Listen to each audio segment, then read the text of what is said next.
Good evening. Welcome to the Custom House Maritime Museum's December 1st Friday. Our annual holiday performative piece, Voices of Christmas Past, has been adapted to a virtual format tonight and is comprised of a selection of pieces from the past decade of this program. It's entitled The Best of Voices of Christmas Past. Before we see this year's performance, writer, director, and actor Kate Gilbert will be here to talk about her work on this program over the last 10 years. We are so happy that you could join us tonight and wish you all the happiest of holidays. And now, Kate Gilbert.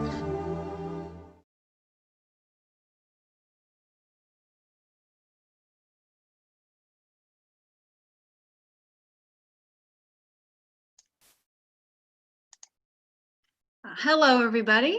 Welcome to the program tonight. Thank you so much for tuning in. I'm really happy to be able to do this program this year, and being able to adapt it to a virtual setting was a great experience, actually, and knowing that we're still able to do the program even though we're far away from each other. To start off with, this program is in its 10th year. I started doing this program in 2011 when I started as an intern in the collections department. At the time, the executive director at the time, Michael Mraz, handed me a piece of paper with a few small Christmas quips from one of the logbook entries that was in the attic. And he said, maybe you could do something with this. And I thought, maybe I can. And I have been involved with a lot of community theaters and acting around the area as well. So I thought maybe I can bring in some of my friends and use them to my advantage in a historical way. So what I ended up doing that first year is I was digging through the attic trying to find full logbooks, and I would read through each of the logbooks and pull out the entries that were just Christmas related or just Thanksgiving or the New Year, and I kind of compiled all those together. And for the first probably 4 or 5 years, all of the material that I had was from stuff that we had and logbooks that we had in our attic. And I kind of used new ones every year. And sometimes I reused them here and there, depending on what I was trying to get across in the program.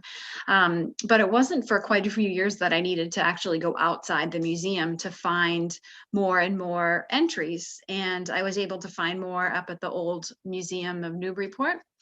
Newbury, and I was also able to find some at the Peabody Essex Museum because they hold a few logs from the Custom House as well.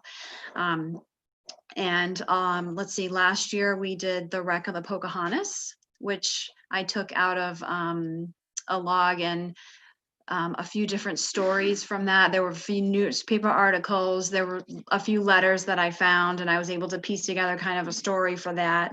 In the year before, we did the burning of the Sonora, and the library at the Custom House has a wonderfully written tale written by, I think, the great grandson or the grandson of one of the captains that recalled the story. And I kind of took that story and turned it into a short 15-minute play with both captains kind of working against each other.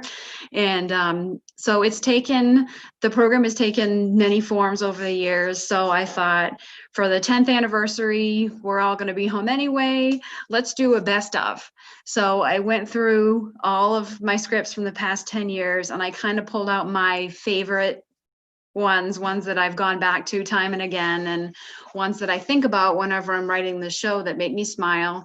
My favorites are, one of my favorites is the Elizabeth Bray journal that we have in our collection. She has a lot to say, and she documented herself very well, and her descriptions of the holidays are fantastic, and what you will see tonight. So I love to include her whenever I can, and I did include some, I think, of the Pocahontas and the Sonora, so I was able to get in a lot of my favorites. And performing with me tonight is my friend Mike Coppinger and Brian Nickerson, who are also performing with me. So I think that's probably it for me for right now. So without further ado, I guess we'll start the presentation, and then afterwards, if anybody has any questions for me about the program or about how I got it started or research or anything, you can certainly ask me that in the chat below, and I can answer your questions. So I think that we'll just start the program now, if that's okay with everybody else. Thank you.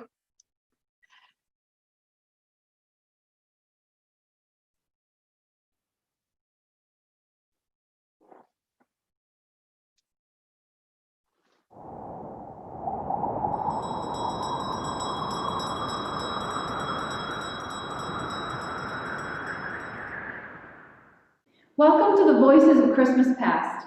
Let us begin on the first page of Elizabeth Bray's journal, where she records her feelings about leaving home on September 25th, 1854. Monday at 2 p.m., left home and all its endearments to accompany my husband on a voyage by sea. At the depot of the Newburyport Railroad, I found my two boys, Stephen and George, waiting to say farewell for a while. Dear boys, how you will be grown before we meet again in this world, if we are allowed that privilege, which I hope to enjoy in 10 months or 1 year at fastest. Stephen is 11 years, 4 months, 19 days old. George, 10 years, 3 months, and 17 days. The day is fine, family in good health, and the boys will be provided for. Everything seems favorable to my taking this journey, which I have desired all my life, and now for the first time have the opportunity. Although a required part of their job for all sailors and captains, leaving home was never an easy decision. It was an emotional experience filled with hope and the promise of a greater future, but also one of loss of their friends and loved ones for an undetermined amount of time. Depression often occurred. The following few entries are from the journals of Charles W. Brown, son of Jacob B. Brown, on board the bark Agate, December 24th, 1876.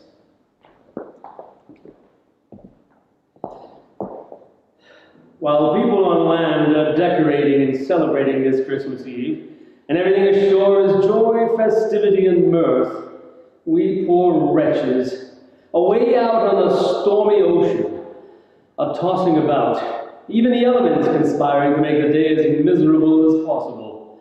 The wind is right aft, which causes us to roll more than usual, and the deck is covered with water continually.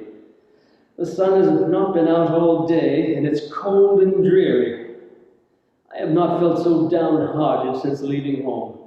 Here I am with no future prospects for good in life, and what am I to do in life seems to be nothing. I can see no chance. This voyage seems so much like wasting time. True, I am in better health, but if I had remained on shore, I might have been doing something to establish a position for myself. I so long for an opportunity for advancement. But I think I have the blues. And the best thing I can do is to retire, which I shall do at once. The next day, December 25th, 1876. Bob sat up till after 12 last night and awoke us all with a tin horn and a Merry Christmas. When I got up this morning, I was agreeably surprised at finding a large package of letters and presents from home.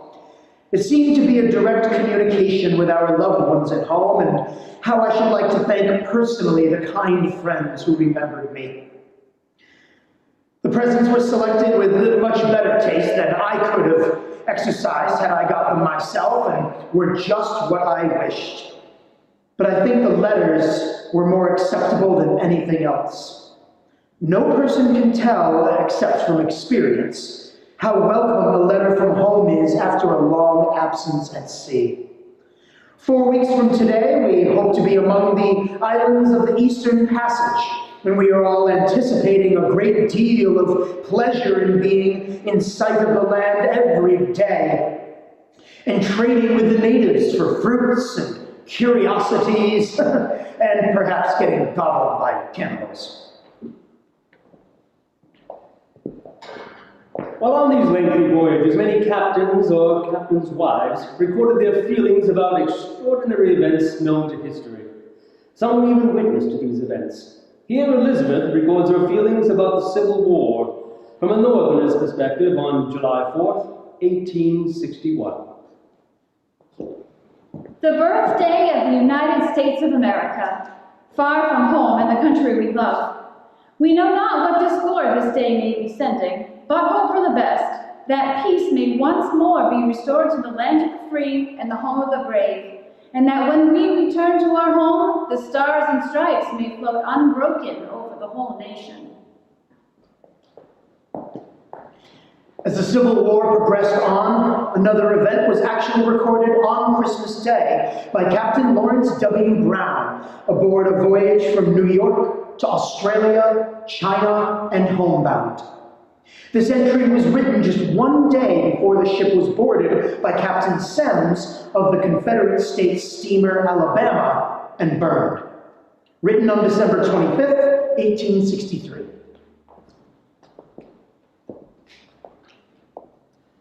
Christmas Day came in unpleasant, with heavy squalls and rain, thunder, lightning, and heavy seas running, making it a very disagreeable day at sea. Towards night, the wind and seas went down, the rain ceased, and the prospect was for a better day on the morrow. A vessel in sight. Looks like a steamer. Who is she? Perhaps we may know when daylight comes tomorrow. The grandson of Captain Brown noted that sometime after the burning of the Sonora, Captain Brown and Captain Semmes were introduced to each other, and Captain Semmes remarked, "Captain Brown, you were the smartest captain I ever burned out." The Sonora took a prominent place in the Browns' family history. As he also noted, a carefully saved tablecloth from the Sonora occupied an important place in his sitting room.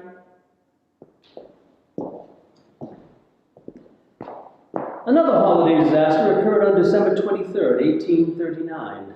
It was the wreck of the Pocahontas, just off the coast of Plum Island, during a terrible storm. The Pocahontas was captained by James G. Cook, and her chief mate was Albert Cook, son of Elias Cook of Newburyport. There were several other crewmen on board, possibly 12 or 13, who all perished. To say the least, the town of Newburyport was sincerely affected by this wreck.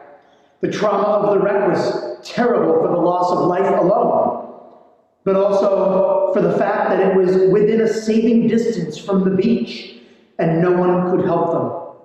In a letter written by Mary Lawrence Brown to her brother Lawrence Brown in 1840, she describes the visual aftermath of the shipwreck as seen from the beach, as well as the effects it had on a close family member, her uncle, Nicholas.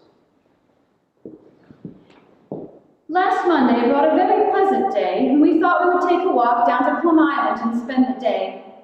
We left home at 10 o'clock and got there at 11. Uncle Nicholas walked down to the seashore with us, and we saw the remainder of the wreck of the Pocahontas. They were about to set fire to it to obtain the copper. It was a most distressing shipwreck. Uncle Nicholas felt it very much. He was so very near the scene and heard and saw so much of their trouble. He says he has felt unable to do anything since. I wish there might have been a part of them saved, if there could be no more to tell how it happened. I hope we shall not have much dreadful storms. With many voyages lasting for 2 or more years, Christmas was celebrated out to sea, resulting in numerous journal and logbook entries about this festive season. Some are joyful and some are sad, but all of them possess true and genuine feelings. Christmas Day for Elizabeth Bray in a foreign land, as she wrote, was rather exciting. Here she wrote about it in 1861, in Calcutta, India. A merry Christmas morning, as fine as ever. We were treated to a welcome breakfast, for we were right hungry, and left at once for our own ship, arriving just in time to receive our Christmas boxes from the Badu. It consisted of 10 varieties of fruit, a dish of sweetmeat, a fish, and a large bouquet, comprised chiefly of marigolds, which seems to be the flower of the season. We dine and sup alone from beautiful supplies of good things and have a short ride to see the display of flags and the shipping. Thus ends Christmas with us in India. Captain Oliver O. Jones, on board the James Caskey, December 25th, 1849. This being Christmas Day, we had a pig killed and had for our breakfast hash from dinner, a sea pie, and a roast, all of which was much enjoyed by our company fore and aft. The day being rainy and squally, I didn't have the company of my dear wife on deck, so at times I go below and pay her a visit, which is at all times agreeable to us both. Charles W. Brown on board the Barkagate, January 1st, 1881. Here's love and a happy new year to you all. May you all enjoy health, happiness, turtle soup, and grape sherbet. Captain Oliver O. Jones upon the Sarahingit, December 24th, 1878. Tonight is Christmas Eve. Tomorrow Jack will have us spread a little extra, and not much work unless weather calls for it. I shall think of my dear ones tonight. As I retire, I will hang my stocking over my chair. Don't think I'll get anything into it except my own foot. In addition to their inner reflections and observations of life at sea, many entries contained humorous comments. These entries serve as a reminder of basic human behavior that transcends the years between us all. Two little landbirds have been on board all day. One is in my stateroom. Also, one of our hens took a bounce overboard today. When the heavy winds and seas come, I wish I was at old Newburyport. A flying fish slammed into the forechains and killed himself. Verdict, suicide by butting his head against the broadside of the Channels. I feel as though I should like to call on some young ladies this evening. I expect to forget how they look before I see any. I am composed of 156 pounds of grease and beef, having increased 12 pounds since last October. I hardly think that going to sea agrees with my constitution. With the beginning of every voyage also comes the end of that voyage and the return home. Many look forward to the moment when they return to Newburyport for years. This was Elizabeth Bray's last journal entry from her second voyage, December 6, 1862. At 3 this morning, we took on a Boston pilot to guide us into the harbor. I am glad and hope that we may see our home and friends tonight. At 12:30, we were at anchor off Commercial Wharf and had a delightful sail up Boston Harbor, a pleasure I have long desired. At 2 p.m. we left the ship, and at 5 arrived in our home in good old Newburyport, finding our family and friends all well and the weather fine.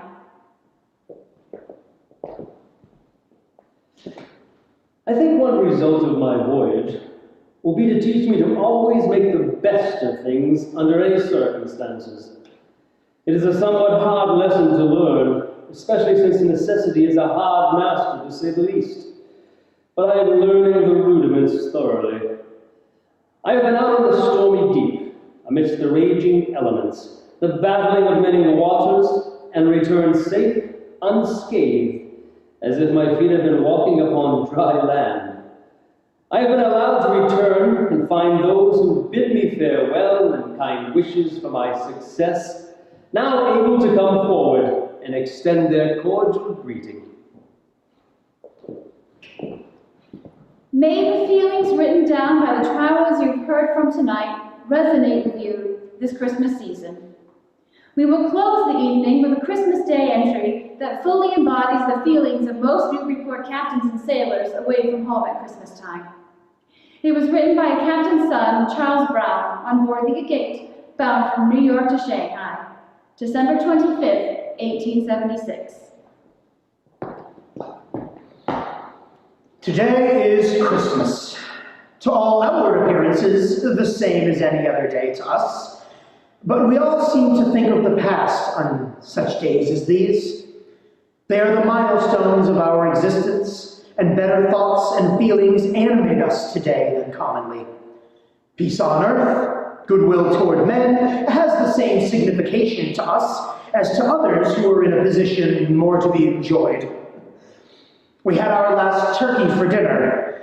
We have had many fears and misgivings as to whether he would survive the perils of the sea all alone until Christmas, but he was fat and good eating. Although altogether the day proved more pleasant than I had anticipated, but I hope my next Christmas may be passed with friends at home.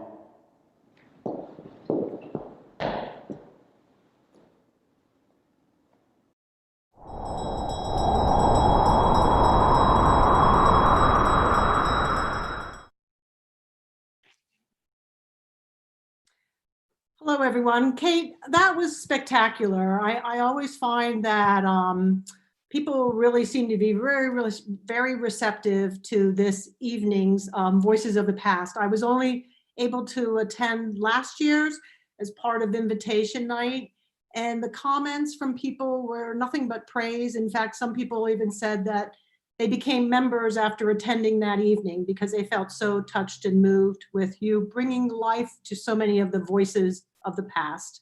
So thank you very much to you and to Brian and to Mike for taking the time to put this together at such a difficult situation. Unfortunately, we're not able to do invitation night, but I do want to extend an invitation to everyone who's watching this to come to the museum the next few weekends. The museum store is open with new merchandise with gift ideas, and members do get 10%. We're going to continue to be open on weekends through December 19th, in which time we will start to be available to be open for tours and to visit the museum, not only online, but in person if you call or send an email in advance, and we can schedule that for your convenience. I do want to do a quick shout out for the front boxes. Jean Berger of Green Jeans did a wonderful job in decorating those. And Sean Palmetier's wife, Kate Murdoch, also did the wreaths this year. Quite wonderful to see. Sean and I, when we started in September, we had done 25 years. The Customs House had done 25 years of the Holiday House Tour. And the board felt it was time to do something new that was more appropriately maritime theme based for our fundraiser. So we reached out to many of the nonprofits in the community for proposals, sort of interested in continuing with this event. And basically history happened, and we wish the Anna Jakes success with this event December 12th of the tour that they're publicizing right now. When people were disappointed very much when they heard this, they would always ask me, well, what are you going to do? And I always sort of just scratched my head, and nobody really knew what the future would hold then, as we did now learn. And over the course of the summer, a small seedling of an idea began to take shape. And we're very pleased with the reception of the Customs House Maritime tree. This was a difficult concept to explain to people, and it took some time to figure it out ourselves. But if you come to the back lawn, you'll start to see what we have devised. We're very fortunate as a committee. We went around in circles trying to understand how we were going to devise this tree. And we were very fortunate to have Pete Conley of Four Seasons Heating and Air Conditioning come up with a solution for materials as well as fabricating this tree. And he had the help with a bucket truck from Valley Tree Service to install the lightings with Dave Hill from Fusion Blue Productions. And the DPW also helped with the bucket truck. So it really was sort of a communal effort to solve the challenge and actually make it safe and quite appealing. We did a lighting ceremony this afternoon at 4:30. It was quite spectacular to watch it live on FaceTime. And, you know, it really is sort of a proud accomplishment for the whole committee. And I think will be a proud place to visit for everybody. We're very appreciative to Finneran and Nicholson for sponsoring many of the garland rings to the children of the Immaculate Conception and to the Bresnahan School, and also to Linda Cathcart for sponsoring rings to the River Valley Charter School. And Chris Johnson of Wing Walker Marketing has been donating his time and expertise.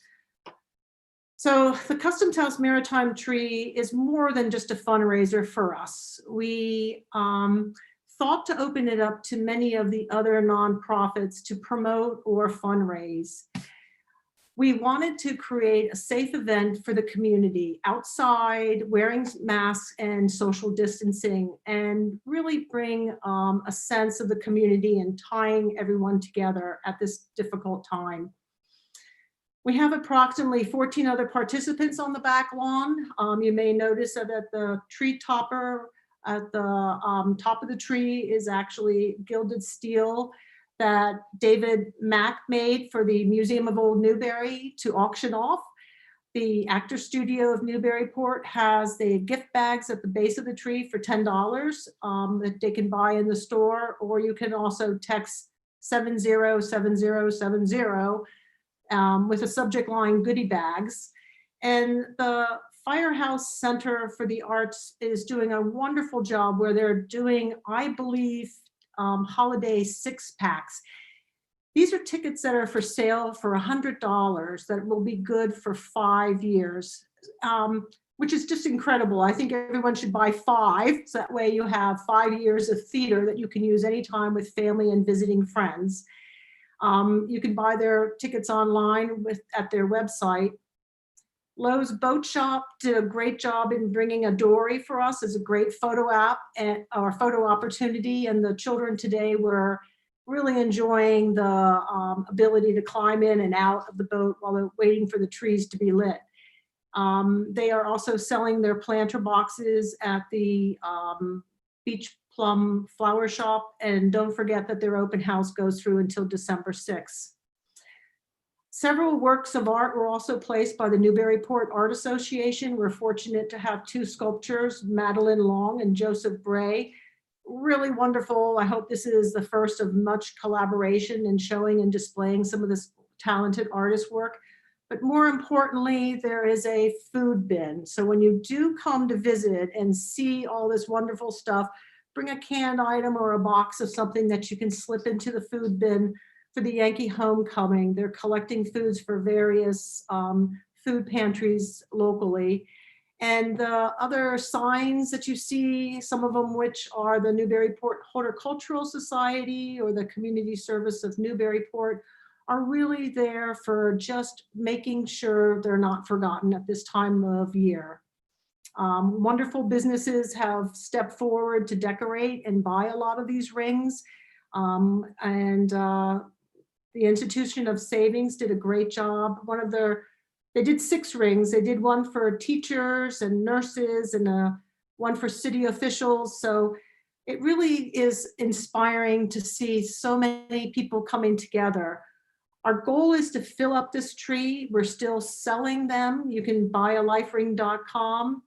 And I think Sean did a tremendous job in finding or creating a time-lapse photography little snippet that's kind of fun to see. So Sean, maybe you could run that for us.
Sean, for that wonderfully entertaining film.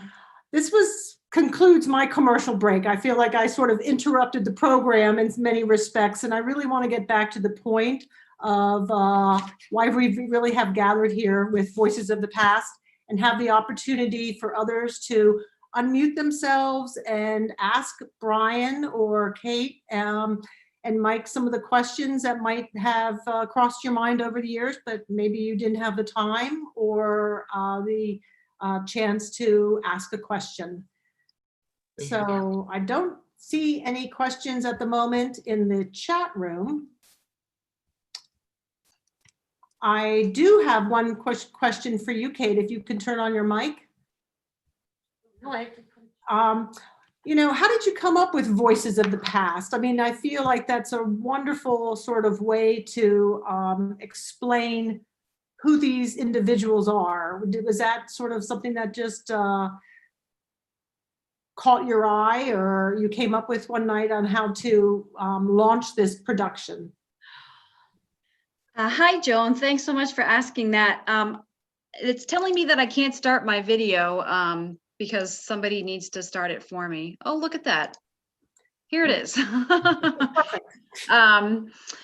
So I came up with it because I was trying to put together a couple of my strong passions, and that is acting and history and research.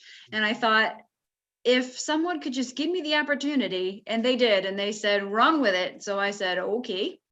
And actually, I just pulled up a photograph of the first presentation that we did, and there was about, there was about 6 of us in it. And up until this year, we've always rented costumes from a wonderful costume shop in Hampton Falls called Tracy's Theatricals. And we used to always get our costumes from the show plot for the HMS Pinafore.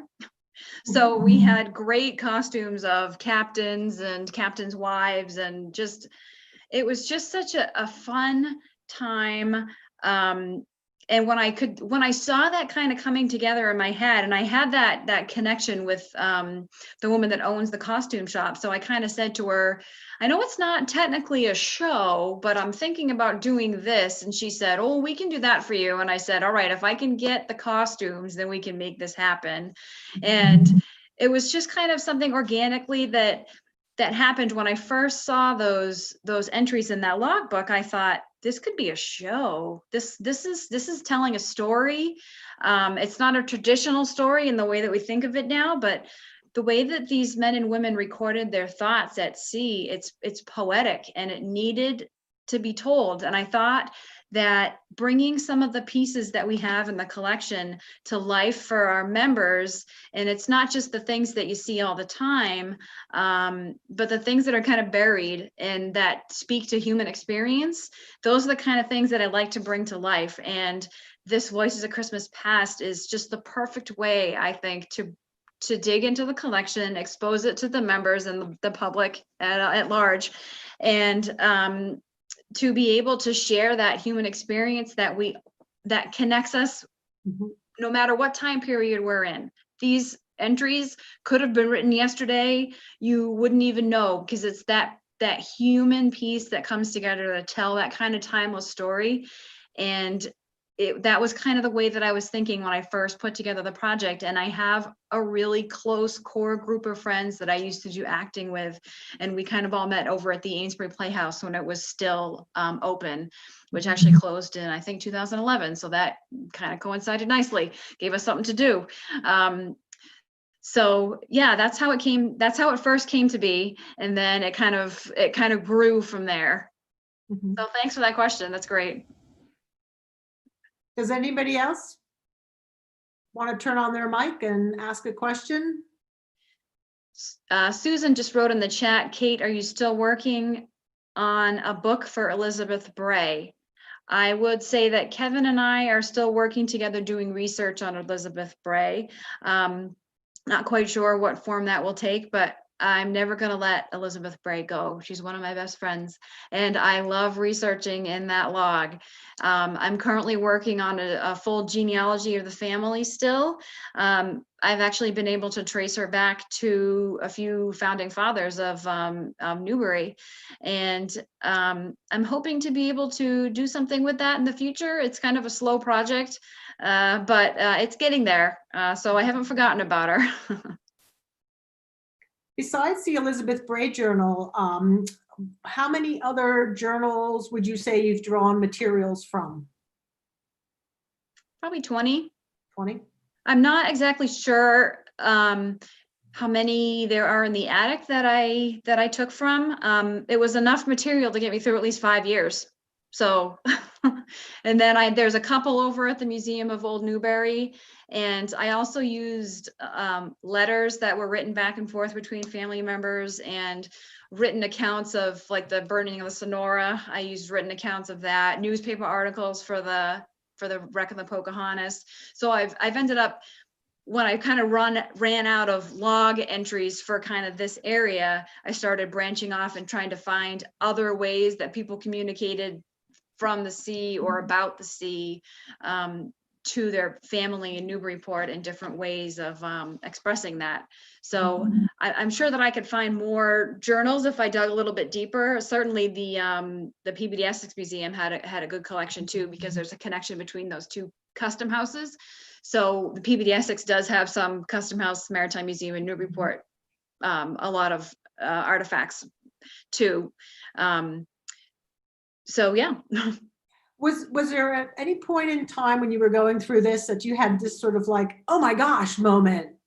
Like this is just prime material, and if so, what was that? So the part in the presentation tonight where I had the small humorous quips that went back and forth about the bird that crashed into the side and killed itself on the rails, and the guy that was saying that he's gained too much weight and he's getting fat, and the guy that said that he wanted to go down and visit his wife and it would be very agreeable to them both. Like it was those kinds of things that when you read it, you go, wow, these people are not far off from us. Mhm. And it's kind of when you realize that you may be thinking that you're reading, a history book, or you're reading something boring that is written kind of in prose ways that we don't talk anymore. But once you get beneath that surface and you realize what they're writing, they're not that different from us at all. So those humorous entries that I found that had nothing to do with Christmas, nothing to do with holidays or anything, I had to add those in tonight because it's that human connection, that humor, that literally that humor that we all share, and I think that was important to remember, especially during these times. So I wanted to make sure that I included that, even though it didn't have anything to do with the holidays in particular. I do think that's a kind of a common human thread that ties us to the people of the past. And that was why I included it tonight. And those are what touched me the most in different ways. Yeah. That's great. I was curious also if at any point, like what are your plans for next year? Are you, do you feel like there's still plenty of material to continue, or are you thinking of maybe taking a slight detour in another direction? So it depends on, yes, I still would love to be a part of this program. I love this program. It certainly depends on what I'm thinking of for that year. So if I want to go in search of more logbooks and see if we can find different Christmas entries, so, I mean, certainly I'd be able to find more Christmas entries even if I left this area. Say if I went to Boston and I went to the Boston archives, and maybe I could find some information there. Won't necessarily be Newburyport, but it would be the same kind of idea. Or I could take, a different idea from town, like the burning of the Sonora, which was Christmas Eve, and then the wreck of the Pocahontas was on Christmas Day. So those were the two kind of side stories that I went with the last couple of years that kind of that occurred around Christmas, but didn't necessarily have that the happy it's Christmas kind of feeling thing, because I wanted it to take a little bit of a different direction for a while, because I felt that the program had kind of stagnated a little bit with just the it's Christmas. Let's talk about Newburyport. I love my town. I can't wait to get home. And although those are near and dear to my heart and why I included them in tonight's presentation, sometimes it's nice to kind of go off on a branch a little bit and think about it. So usually when it gets to be early summer is when I start thinking, maybe I should put together something for Christmas, or give myself enough time to think of something new for the following year.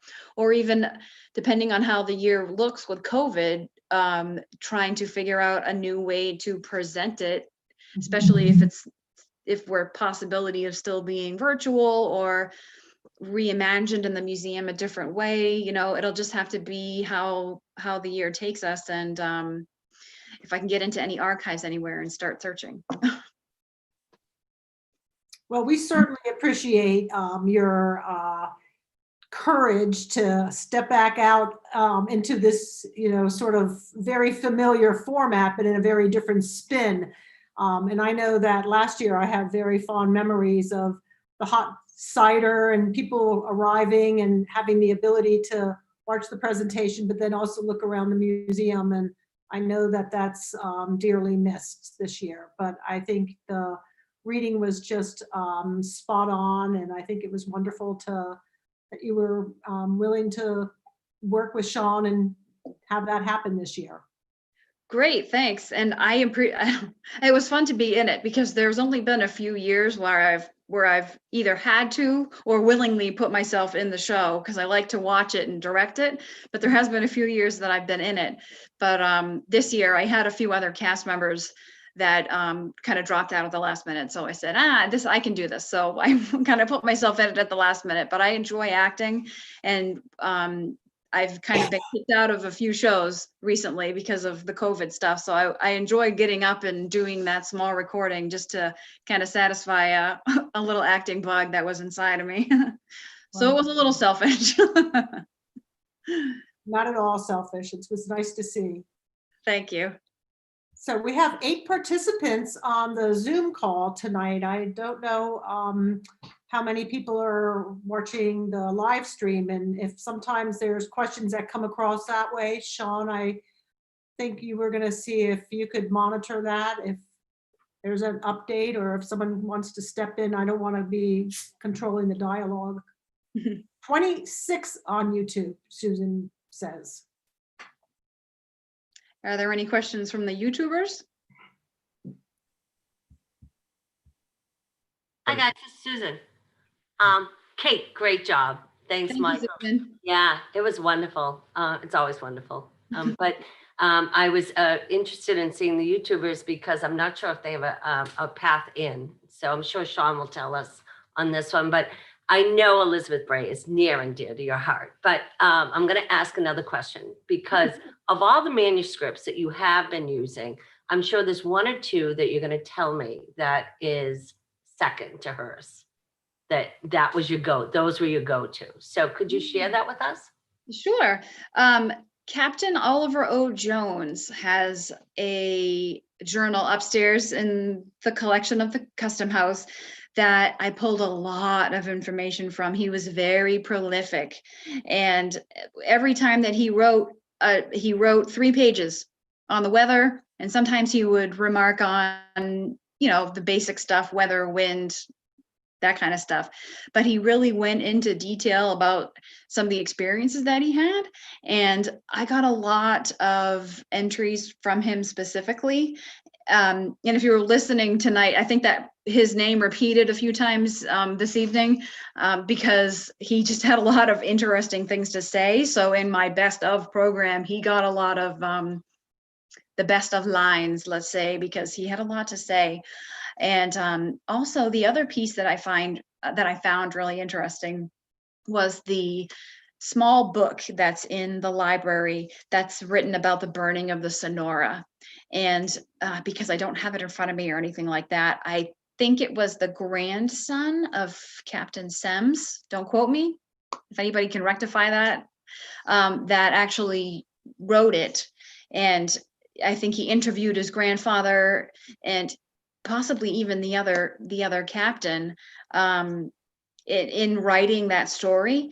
And I think I was just in the library one day researching for Elizabeth Bray, and I found this little journal, and I thought, this would make a very nice Christmas show. So it was probably, 100 pages or so, but I read through it and it was astonishing. The story was just so highly detailed, and it was just a story that needed to be told. And the fact that it was in this little tiny book in the library, I don't know if anybody else has really read it besides people that would work in the library. But I really felt that that story needed to be told. So it's become one of my more favorite ones. And we didn't have a ton of people that came to see that show when we did it for Christmas Past. I'm not quite sure why. I don't know if it was a publicity thing or what, but the people that came to see that show specifically, and that was kind of the first time that the show took a turn away from the specific log book entries and went into a story instead of just those small quippets. And actually, Mike, who was in the performance tonight, was one of the captains. And Scott Helmers, who's been watching the show tonight on the YouTube channel, he played the other captain. And it was kind of a battle between the two captains for the whole show. And I'd like to bring that one back at some point, because we didn't have a lot of people that actually physically came to see that one for some reason. So I'd like to bring that one back. Maybe we'll do the 15th anniversary as Actually, it sounds like a wonderful first Friday night event. Oh, first Friday, yeah. It doesn't have to be the holidays. I mean, I think that is a wonderful story to be shared on a first Friday. That is a good idea. Not any of that history. Yep. Yep, I agree. I Yep. think that's one that's captivating, that would interest all the members and all the guests to the show. I think it would. Yeah. That's just me. Wonderful. And all of you did such a wonderful job tonight. Thank you all so much for You're sharing your talents with us this evening. You're welcome.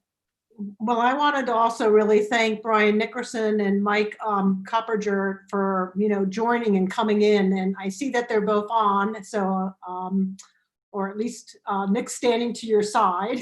He's around somewhere. I just heard something crash. I mean, Brian is to your side. Yeah, he's around somewhere. He's not right here, but. Well, but thank you for taking the time and getting in costume and staying there after hours so that you would be able to be in the Mosley Gallery with some ambiance of familiarity, but it was quite great. You're welcome. It was great. I love it every year, and I'm just glad that we were able to broadcast it in a different way and that people were here to enjoy it. Terrific. And unless there's somebody else that wants to chime in, I just want to say thanks for Sean, all of your work and your videos and managing the technology part of this production. So everybody come and see the tree. It's going to be up for the month of December. We're going to get some bad snow and rain, so this will be the real test for the weekend. But we're really excited, and hopefully, Kate, you can also come and see what we've been talking about the last couple of weeks. I certainly will. I look forward to it. I'm going to chime in for one moment. I'm sorry I'm not on video, but the lighting tonight was a shock to Jack and I when we did a Facebook Live. We had 20 students from the Bresnahan students school show up with their parents, and they started singing Christmas carols, and they ran through the lawn, and they loved the sculptures, they loved the lights, they loved everything. These were 6 to 9 year olds that could not get enough, and their parents, when we talked about how the committee wanted to include the students, to give them at least one little project to make their remote learning different. And she says, you can't believe how much that helped. And they promised, just saying to them, you can go the tree lighting tonight, made their day better for the week. So I hope you all get to see the tree lighting, because it's really a fun story. It was wonderful to hear the children so jubilant, and they all broke out into Christmas carols. I was telling. It was spontaneous. Spontaneous. It was, yeah, you couldn't have planned it. Oh my God, Kate, you couldn't have scripted it. Great. That's great. Yeah, it was great. Yeah, it was fun. Thank you all. You're welcome. Thank you, everybody, and have a safe night, and hope to see you again next month.